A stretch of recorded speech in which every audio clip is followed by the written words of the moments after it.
Hey, welcome back. I'm Jake with Broadway Home Medical, and today we're going to be going over the LiteRider Power Scooter from Golden Technologies, so stay tuned.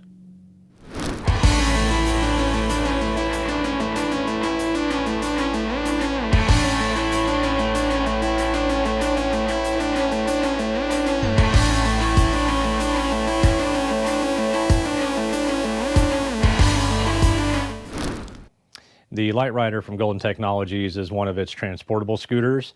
It's got a real unique design that sets it apart from a lot of the competitors out there. It's been on the market for several years now and has a really good track record for performance and reliability. So let's go ahead and start going over some of the features. Like most scooters, this is operated using a key. So we're going to insert that into our key switch here, rotate it to the right to power the scooter on. It's got a pretty traditional battery meter here. You're going to see, full green means it's got a full charge. As you use the scooter, these lights will start to deplete. And as always, we recommend doing your best not to let it get down into the red, where you could potentially damage your batteries. It also has a traditional speed control. This little knob here allows you to fine-tune your top speed. And we've got the tortoise and the hare here, so all the way over to the hare gives you full speed. Back it down to the tortoise, that's going to slow it down. And you can kind of play around with that to fine-tune how you want it set. Operating the scooter, again, pretty traditional. We've got these little paddles here, so you pull back with your right hand to go forward. You can push forward to go backwards, or you can operate it using both hands. Left hand is just basically the reverse of the right hand, so to go forward with the left, you're going to push forward. To go backwards, you're going to pull back. We've got a little horn button here, something you can use to let people know you're coming. It's got a pretty good size front basket here. It is removable. Has a convenient little handle here that we can just use to lift up and remove that from the bracket that holds it in place. You're going to see we've got a front headlight here. There's a switch underneath your dash here that you use to turn that on. Just a little rocker switch. And it's light enough to, bright up a hallway or let people know outside you're coming, so, you can see if you're out driving at night. If you want to swing on over to the left-hand side. On the left-hand side of the tiller is our charging port. This just takes a standard XLR charger. This does have sealed lead-acid batteries, so make sure you're using the appropriate charger, preferably the one that came with your scooter. And then if we want to come back over this way, underneath the seat, you're going to see there's a little storage compartment here. This is removable. There's actually a couple little magnets underneath that kind of help hold this in place. But it's a unique design that gives you another area where you can store items like your battery charger, owner's manual, anything you want to keep handy. I want to swing over here to the back of the seat. This does have height adjustable arms. So there is just a little knob here you'll loosen to remove, and you can raise the arms up and down to get them to the height that you would like. These arms are flip up, and then they are also angle adjustable.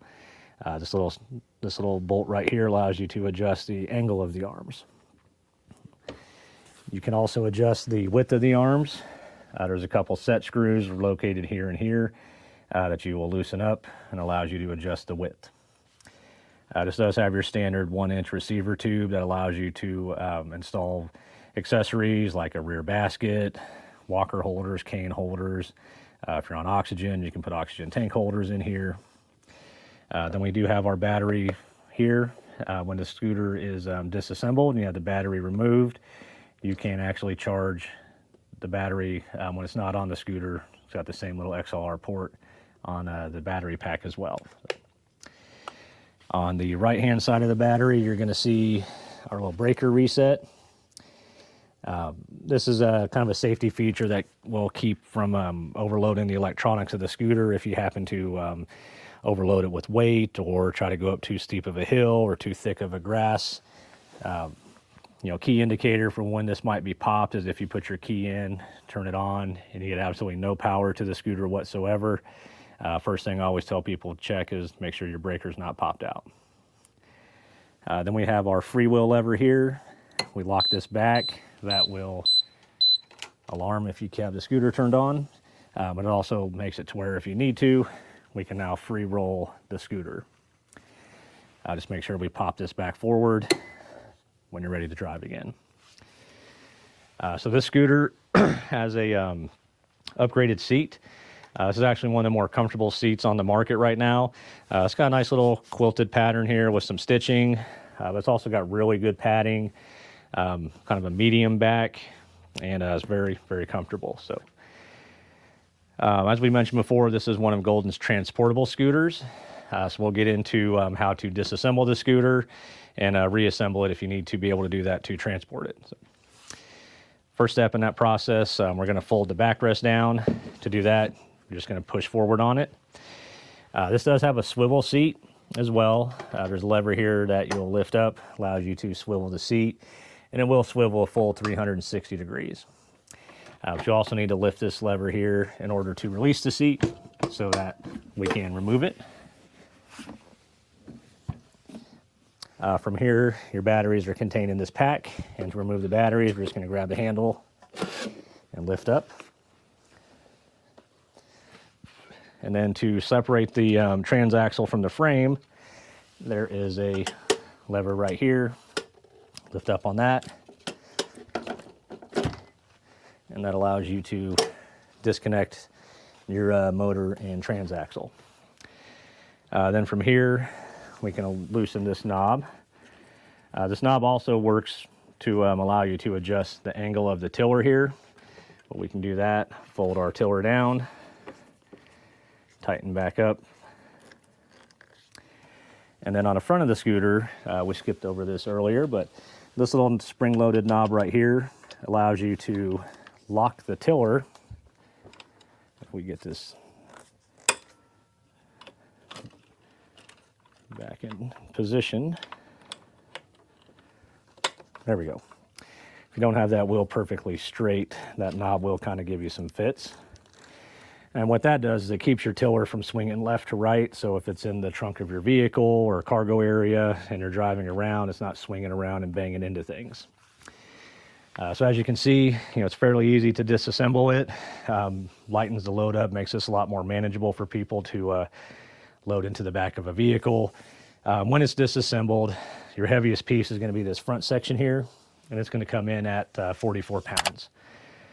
As far as reassembly goes, we're basically just going to kind of follow those steps in reverse. First thing I like to do is just go ahead and reconnect the frame to the transaxle. And you're going to notice underneath the frame, there's these two yellow markers, one on each side. And on the transaxle, there's a couple little grooves or cutouts right here. So those yellow markers are going to drop right down into those little cutouts. And it should just snap right back into place. Next, we're going to loosen our tiller knob, raise this back up, and then tighten it back down. And then as always, you want to make sure that if you did lock this in vertical, that we turn it back to horizontal. Otherwise, when you go to drive, you'll just be driving in a straight line. Our battery pack has these two little kind of wings on the side. And if you'll notice in the frame here, there's this kind of a channel built in. So we're going to take our battery pack, line those wings up with the channel, and then just slide it down in place and then push it down to make sure that it kind of locks in there. The seat can be a little tricky sometimes, but if you kind of get your eyes on the seat post, you're going to line that up in here and then work it till it locks down in place. A few key specs on this. This does have a 300-pound weight capacity, has a top speed of 5 miles per hour. Maximum range is 12 miles. And we'll go ahead and throw the rest of the specs up on the screen so you can get a look at that. Go ahead and put our basket back on.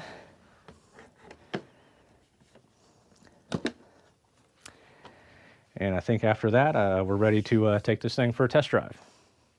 All right, so we're just about ready to take this thing for a test drive. A couple things I did want to mention. We have it in blue, but it does also come in red. We're doing the 3-wheel model today, but they do also make this in a 4-wheel model. Difference between the two, like any 3 versus 4-wheel, or I should say most, your 3-wheel is going to have a better turning radius. 4-wheel is going to have a little bit more stability. For taller people like me, the 3-wheel actually does give you a little bit more foot room as well, because you don't have those 2 wheels spread over the front of the frame here. So it gives you a little bit more space to put your feet. For frame of reference, I'm about 6 foot tall, roughly 200 pounds. This scooter fits me really well. It's got good seat height, which the seat height is adjustable. The seat's very comfortable. And we'll go ahead and see how this thing operates driving it through our store here. So I'm going to go ahead and put this probably about half speed, and we'll see how we can maneuver through some aisles here. So, like most scooters, your paddles here are pressure sensitive. So like similar to a gas pedal, if you don't pull back all the way, you're not going to go full speed. If you want to go full speed, then you pull the paddle back all the way, and that'll put you at your top speed here. So. So if you're going to take this out shopping, 3 wheels are really good options for that. Allows you to maneuver really easy. If you're driving down aisles in a shopping store, makes it easy to make the turns. We've got a pretty tight turn around this corner here, and this has no problem navigating through that. So, this is also a good option for that, because it does have a bigger front basket than you're going to find on some scooters, and you also have that storage underneath the seat. Being a 3-wheel, doing your 360s on this is pretty tight. I mean, as you can see, that front wheel turns really sharp, and really don't need a whole lot of space to do a full, 360-degree turn. All right, so next we're going to take this thing outside. We're going to see how it does in our parking lot, take it through some grass and give it a test there, and then we'll give you our final thoughts. All right, so one of the things I neglect to go over in a lot of these videos, and I'm guilty of not following myself, but just kind of some safety tips for entering and exiting a scooter. A lot of times we'll see people when they're getting on these scooters put their hands on the tiller here and use it to kind of tug and pull on. That does potentially cause the issue for the scooter to tip over on you. So what we always recommend to customers in our store is, if you're going to exit and enter the scooter, go ahead and swivel your seat, especially if it has a swivel seat. That's definitely something you want to take a look at. Sit on the scooter. That way your weight is being put over the arms of the scooter, and it's not on the tiller, especially on a 3-wheel model, because they're less stable on that front end. We're going to lift the lever up over here, rotate our seat back, and then get it locked in place. All right, I'm going to power our scooter on. I'm going to turn it all the way up to rabbit here. This thing has a top speed of 5 miles per hour, so it's not super fast, but for scooters in this class, that's actually a pretty good top speed. So we're going to run it across the parking lot here, and then check out some grass and see how she does. So let's get going. Yeah. Like most scooters, the electric motors, they get up to top speed pretty quick. Going over the cracks in our parking lot here, I mean, you can tell they're there, but you really don't feel them at all. This new seat is very comfortable. We do have this little bumpy transition. I'm going to kind of hit that at an angle so it's not too jarring for me. I mean, overall, this has been a pretty comfortable ride. Oh, we're going to swing back over here and give it the old grass test and see how it does. So we slowed down a little bit transitioning from the parking lot to the grass, but I mean, really, it doesn't seem to have any issues driving through this. I'm going to avoid the dirt patch today because it's a little wet out.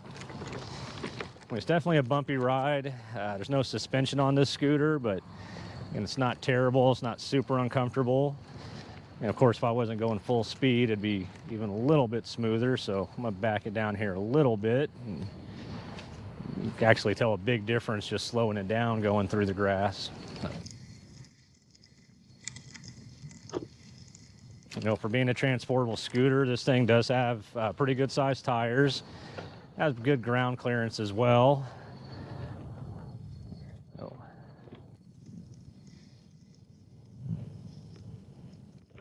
So yeah, really had no issues with the grass over there at all.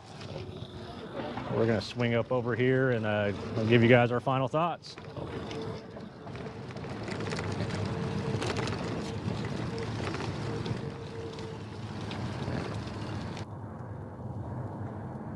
right. Again, follow my own advice. When we exit the scooter, we're gonna swivel our seat over, make sure we get it locked back in place, palms over the armrest, and use that to put our weight on to stand up. So anyways, this scooter, I mean, it's really fun to drive. You know, if you're looking for something that's transportable, disassembles, a little bit more rugged than most of the other ones out there, like for example Golden's Buzz Around line, which are great scooters. Just this one just seems to be a little bit more rugged. That solid tubular frame, I think, also adds to some of the ruggedness of it. Another thing we forgot to talk about, if you want to come up here real quick, the floor on this. This is more of a like plastic type floor, which, you know, definitely makes it a lot easier to clean, and gives it a little bit of a unique look. All the holes in here too, I guess if you were out in the rain, which we don't recommend driving these in the rain, but that would allow water to pass through a little bit easier and not collect on the dash or on the footboard. So anyway, back to our final thoughts. I mean, very fun scooter. Golden's an excellent company, great warranty. So I think if you're looking for something a little bit more rugged, but also can be disassembled for transport, the LiteRider is definitely something we're taking a long look at. And as always, you know, I'm Jake. I'm with Broadway Home Medical. We really appreciate you watching. We hope you learned something today. If you did, please like and subscribe for more content, and we'll see you on the next one.